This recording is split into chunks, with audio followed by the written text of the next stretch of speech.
Assalamualaikum warahmatullahi wabarakatuh.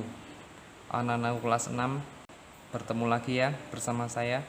Di video kali ini kita akan membahas tentang menyelesaikan soal cerita bilangan bulat kayak gitu. Maka sudah siap untuk mengikuti pelajaran? Kalau gitu kita mulai. Nomor 1. Temperatur udara di kota pada siang hari 2 derajat Celcius. Pada malam hari temperaturnya turun menjadi negatif 5 derajat Celcius. Berapa penurunan suhu dari siang ke malam hari?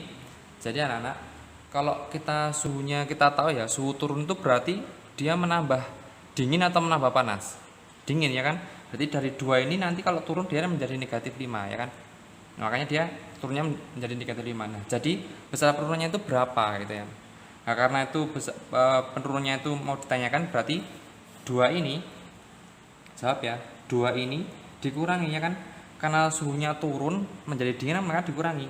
Nah, dikurangi berapa dari negatif 5 ini? Negatif 5, seperti itu. Lalu kita tahu kan, negatif ketemu negatif ketemunya jadi apa anak? Jadi positif ya, jadi jumlah, maka 2 menjadi dijumlah dengan 5. 2 tambah 5 berapa? 7 derajat Celcius. Selesai, mudah ya. Sekarang soal yang selanjutnya. Nih. Nomor 2. Semangkuk sup dihidangkan dalam keadaan panas bersuhu 82 derajat Celcius. 82 derajat Celcius. Sup itu didiamkan sehingga suhunya turun menjadi 5 derajat Celcius. Setiap apa? Setiap 3 menit. Tentunya setiap 3 menit. Nah, suhu sup setelah didiamkan selama 12 menit itu ada berapa ya? Jadi anak-anak, pertama tadi berapa? 82 derajat ya kan?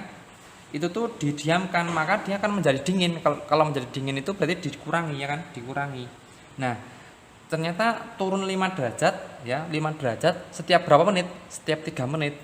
Turunnya 5 derajat setiap 3 menit. Nah, kalau seandainya didiamkan selama 12 menit berapa? Nah, makanya gimana?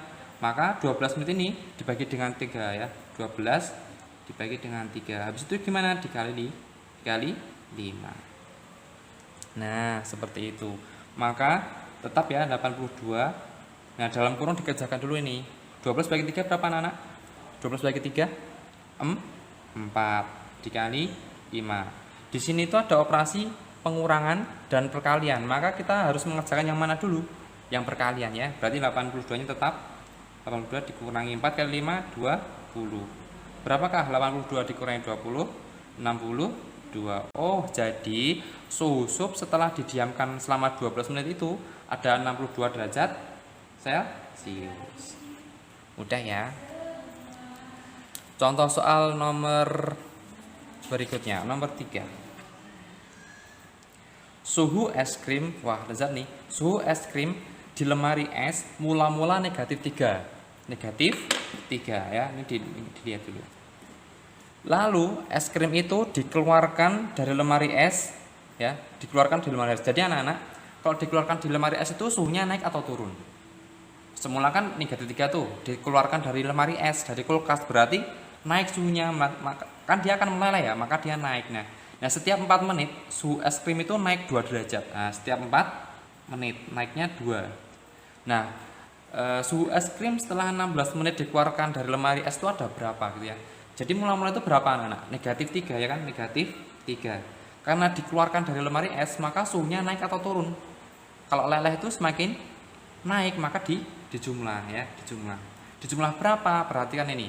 Jadi setiap 4 menit itu suhunya itu naik 2 derajat. Setiap 4 menit suhunya naik 2 derajat. Nah, kalau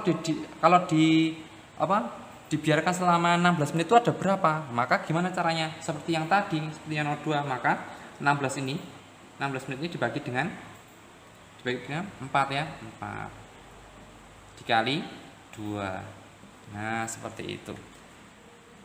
Ini ada penjumlahan, pembagian dan perkalian, tapi ada dalam kurung anak-anak, maka yang dalam kurung dikerjakan dulu ya.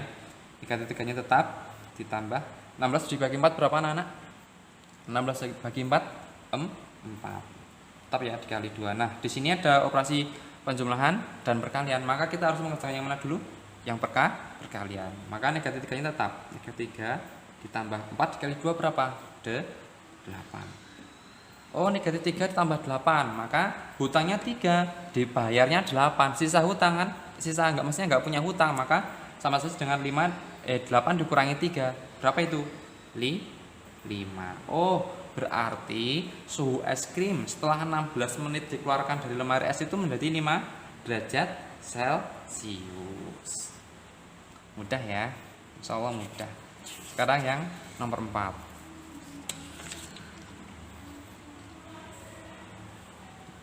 Burung merpati. Wah, siapa yang hobi burung merpati? Burung merpati terbang pada ketinggian 312 meter. 312 meter. Maka di lingkar biar enggak lupa ya. Tepat di bawah burung itu ya, seorang penyelam berenang pada kedalaman 163 meter anak-anak. 163 meter. Nah, selisih. Nah, ada kata selisih nih. Garis bawahi. Antara burung merpati dan penyelam itu ada berapa gitu ya. Burung merpati tadi berapa? Berarti ini kan yang besar dikurangi yang kecil kan? Yang namanya selisih itu yang besar dikurangi yang kecil. Maka 312 dikurangi. Kurangi berapa anak-anak? Apakah dikurangi 163 atau dikurangi berapa? Nah, perhatian soalnya. Seorang penyelam berenang pada kedalaman 163. Anak-anak kalau menyelam itu berarti kan dia ke bawah ya. Dia di bawah permukaan laut, maka dia negatif ini. Enggak positif 163 tapi negatif ya. Maka 312 dikurangi. Ya, ini tuh negatif karena di dalam laut kan, nah dikurangi negatif 163. Gitu. Habis itu kita harus ingat nih, kurangi ketemu positif ya. Jadi kurangi ketemu negatif, maka dia menjadi apa anak-anak? Menjadi positif. Maka seperti ini, 312 ditambah ya 163. Berapakah ini? 2 tambah 3 5, 1 tambah 6 7, 3 tambah 1 4. Oh, berarti selisih antara burung merpati dan penyelam itu ada berapa? 475 meter. Wah, mudah ya? Insya Allah mudah. Sekarang yang soal berikutnya. Ibu membeli 2 kantong telur ayam. 2 kantong telur ayam dan 3 kantong telur bebek. 3 kantong telur bebek. Setiap kantong berisi 8 butir telur. Setelah dibuka, 3 telur ayam dan 5 telur bebek itu busuk anak-anak. Jumlah telur ayam dan telur bebek yang masih sisa, yang masih baik itu ada berapa gitu ya. Nah, caranya gimana? Kita harus jeli ya dalam menganalisis soal ya, harus jeli, jangan terburu-buru ya anak-anak. Insya Allah ini mudah. Perhatikan ini. Ini ada telur ayam ya, kita tulis dulu. Telur ayam. Dan telur bebek ya, telur bebek. Nah, telur ayam itu ibu beli berapa kantong anak-anak? 2 kantong telur ayam, maka 2 kantong ya. 2 kantong telur ayam kan. Dan 3 kantong telur bebek, maka telur bebeknya 3 kantong.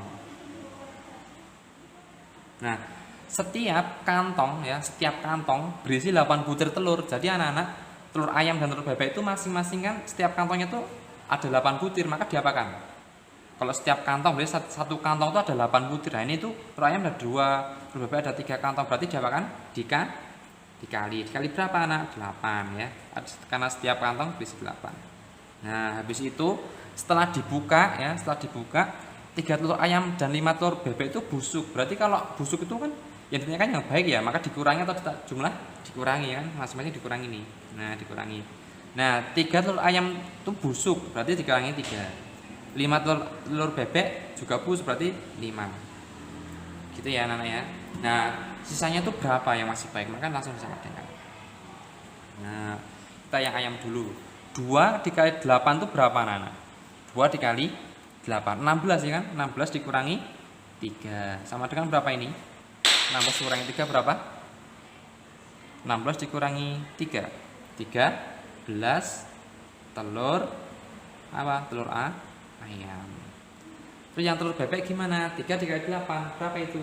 24 dikurangi 5 yang busuk. Maka 24 dikurangi 5 itu berapa? 19 telur bebek. Jadi Telur ayam yang masih baik itu ada berapa? Ada 13. Terus telur bebek yang masih baik itu ada berapa? Ada 19. Udah ya. Contoh soal berikutnya, nomor 6. Sebuah turnamen voli, wah siapa yang suka voli? Menetapkan aturan bagi setiap tim ya. Pada setiap pertandingan, jika tim menang itu akan mendapat 2 poin anak-anak. Kalau menang 2 poin ini. Nah, negatif 1 jika kalah, negatif 1 jika kalah, dan 0 poin jika seri. Nah, apabila tim B itu bermain 10 kali, 10 kali dia ya. Dengan 5 kali menang dan 3 kali seri, berapa total poin tim B? Nah, caranya gimana? Kita analisis dulu setiap poinnya ya. Menang, sekarang menang. Jika menang itu dan seri berapa gitu ya, dan kalah berapa, biar kita memudahkan. Jika menang tadi kita dapat poin berapa? 2 ya kan, maka 2. Terus kalau seri berapa? Seri 0. Nah, kalah negatif 1. Tim B itu tuh bermain sebanyak 10 kali. Sebanyak 10 kali ya kan. Dengan 5 kali menang. 5 kali menang maka dikalikan 5 ya kan? Kalikan 5. Dan 3 kali seri, 3 kali seri. Nah, terus kalahnya berapa anak-anak? Kan tim B itu bermain 10 kali tuh. Menangnya 5 kali, serinya 3. Berarti yang kalahnya berapa? Ya sisanya. Berarti berapa ini? 10 kurangi 5 tambah 3, 2 ya kan? Berarti kalahnya 2 kali. Nah, habis itu gimana? Ya tinggal jumlahkan. Setiap seri ini dijumlahkan. 2 kali 5 berapa anak-anak? 2 kali 5 10. 0 kali 3 0. Negatif 1 kali 2 negatif 2. Nah, karena ini ditanyakan totalnya ya, total poin, maka dijumlahkan saja. Nah, 10 ditambah 0 10. 10 ditambah negatif 2 berarti kan sama saja dengan 10 dikurangi 2, jadi 8 poin. Oh, jadi total poin tim B itu selama 10 kali bertanding itu ada berapa anak-anak? Ada 8 poin. Udah bukan? Udah. Nomor 7 sekarang. Bu Dewi mempunyai persediaan buku sebanyak 162. Banyak banget ya. Ia membeli lagi 15 ikat gitu ya. 15 ikat. Padahal setiap ikat itu isinya 18 anak. Setiap ikat 18. Buku tersebut dibagikan kepada 27 anak panti asuhan. Ingat ya, 27 anak panti asuhan. Jika setiap anak memperoleh buku tulis sama banyak, berapa buku tulis yang diterima setiap anak gitu ya. Jadi anak-anak, Bu Dewi tadi punya berapa buku? 162 ya. Kita tulis dulu, 162. Nah, ternyata beliau itu membeli lagi anak-anak. Membeli lagi berarti kita jumlahnya tuh semakin banyak atau semakin sedikit? Kalau beli lagi semakin banyak maka dijumlahkan ya. Ditambah makanya. Tambah berapa? 15 ikat buku tulis. Nah, berarti tambah 15. Lah, setiap ikatnya tadi berapa anak? 18 ya kan? Maka dikali 18. Habis itu buku tersebut dibagikan kepada 27 anak panti asuhan, memperoleh yang sama banyak ya hasilnya. Berarti dia makan dibagikan kepada 27 anak. Maka dikurangi atau dibagi anak-anak? Dibagikan ya, bukan dibagikan sama banyak, maka dibagi berapa? 27. Perhatikan ini. Di soal seperti ini tuh kadang kita keliru kalau kita nggak jeli ya anak ya. Jadi bahasa seharusnya seperti ini. Ada 162 buku ya kan? Beli lagi sebanyak 15 dikali 18. Nah, itu berarti kita dijumlahkan dulu ya kan? Habis itu dibagi. Nggak boleh ini dibagi dulu, nggak boleh. Berarti dibagi dulu. Dijumlah dulu baru dibagi. Gitu ya anak ya. Jadi 162 tetap ditambah 15 kali 18 berapa anak? 270. Dalam kurung ya, baru dibagi 27. Ini berapa gitu kan? Nah, 162 ditambah 270 itu berapa? 2 tambah 0, 2 tambah 0, 2. 6 tambah 7, 13 minus 1. 1 tambah 1, 2. 2 tambah 2, 4. 432 itu dibagikan kepada berapa anak tadi? 27 ya kan? 27, maka dibagi dengan 27. Ada berapa ini anak-anak? Ada berapa ini? Kita porok gabet ya kalau sulit ya. 432 dibagi 27. Nah, 43 dibagi 27 itu berapa? 1 atau 2? 1 ya, 1. Dikurangi ya. 13 kurangi 7, 6 ya kan? Ini 1. 16 dibagi 27 bisa enggak? Tidak bisa, maka turunkan 2. Berarti 162 dibagi dengan 27. Berapa itu? 6. Jadi 16. Jadi banyak buku tulis yang diterima setiap anak itu ada berapa? Ada 16 buku. Mudah bukan? Mudah ya. Sekarang yang soal terakhir, nomor 8. Hasil tangkapan ikan kapal Pak Kasiman sebanyak 14 keranjang. Banyak berapa anak? 14 keranjang. Setiap keranjang diisi 158 ekor ikan, maka diisi ya. Terus ikan-ikan tersebut disetorkan kepada 4 pedagang secara merata, Berapa ekor ikan yang diterima setiap pedagang? Nah, caranya gimana anak? Perhatikan ya. Pak Kasiman tadi punya berapa keranjang? 14 ya kan? 14. Habis itu diisi anak-anak, diisi 158. Berarti setiap keranjang itu diisi, berarti diapakan? Dikali ya kan? Kali berapa? 158. Habis itu gimana? Ikan-ikan itu disetorkan kepada 4 pedagang secara merata. 4 pedagang secara merata. Berarti setiap pedagang nanti itu memperoleh hasil ikan yang sama banyak gitu ya, karena merata. Maka diapakan? Apakah dikurangi atau dibagi? Dibagi. Dibagi berapa anak? 4 pedagang ya. 4 pedagang. Itu berapa? Jadi gimana caranya? Dikalikan dulu ya. Ini boleh dibalik nggak apa-apa. Dibagi 14. 8 kali 4, 32, nyimen 3, 23, nyimen 2, 6. 1, 5, 8. 2, 1, 2, 2. Berarti 2212 dibagi berapa anak? Dibagi 4. Ini berapa? Porok gabet saja.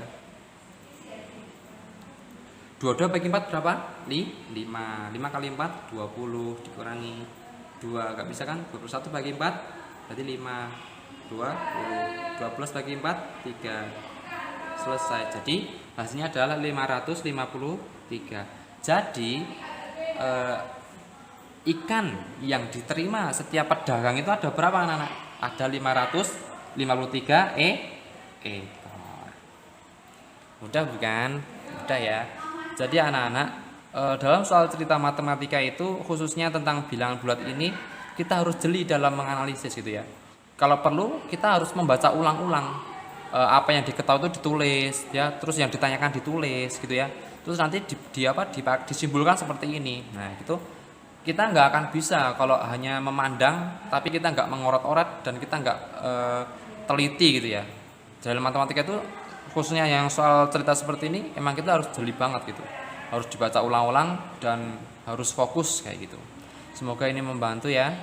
Jika nanti ada yang mau bertanya boleh, silakan ya, saya akan terima, saya akan jawab sebisa saya. Semoga ini bermanfaat. Tetap belajar dan tetap semangat. Kurang lebihnya mohon maaf. Assalamualaikum warahmatullahi wabarakatuh.